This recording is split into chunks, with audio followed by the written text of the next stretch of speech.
10/3/2024 তারিখে একটা সবুজবাগ থানাধীন বাইকদি এলাকায় একটি মামলা রুজু হয়। সেই মামলায় বালুভর্তি ড্রামটাকে গতিরোধ করে লাঠিসোঁটা দিয়ে ভাঙচুর চালায়।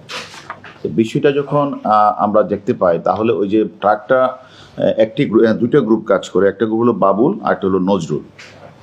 তো কিছুদিন আগে বাবুল গ্রুপ বাইকদি এলাকায় একটা লোহার গেট কিছু সিসিটিভি ক্যামেরা স্থাপন করে, অর্থাৎ যাতে কেউ যেন এটার ভিতরে ঢুকতে না পারে, তারা এখানে থাকে, বালুটালু ফেলায়।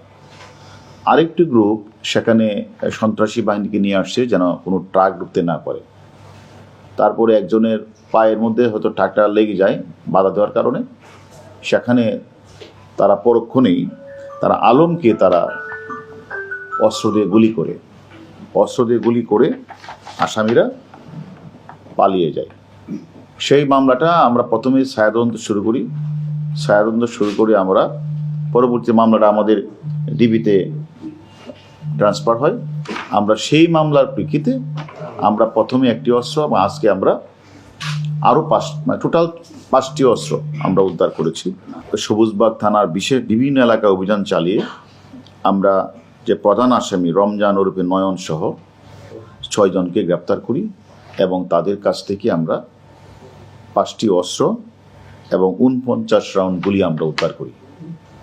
এবং আমরা যেটা পরবর্তী পর্যায়ে যেটা জানতে পারলাম, যেখানে দুটি গ্রুপের মধ্যে এলাকায় বালু ফেলানো নিয়ে দ্বন্দ্ব, এক গ্রুপের নেতৃত্বে দেয় হলো বাবুল, আর এক গ্রুপের নেতৃত্বে হলো নজরুল।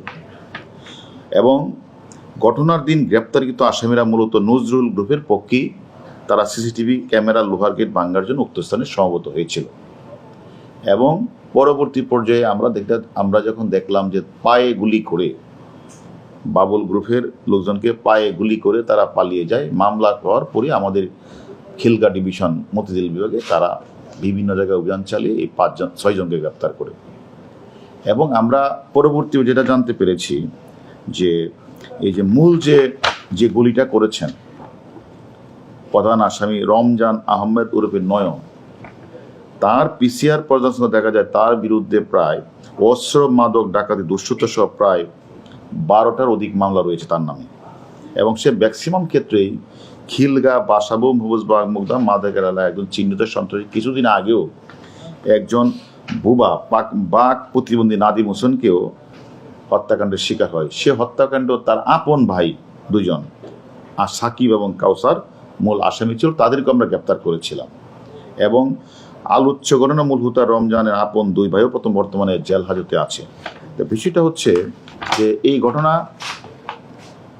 তারা যে অস্ত্রের মহড়া এই এলাকা প্রায়ই চলে এবং তারা বিভিন্ন সময় বিভিন্ন মানুষকে জমি বালু ভরাট, জমি দখল, বাসাবাড়ি দখল, বিভিন্ন বিষয়ে তারা এই অস্ত্র দিয়ে, মহড়া দিয়ে, ভয়ভীতি দিয়ে তাদেরকে চাঁদা নিচ্ছে।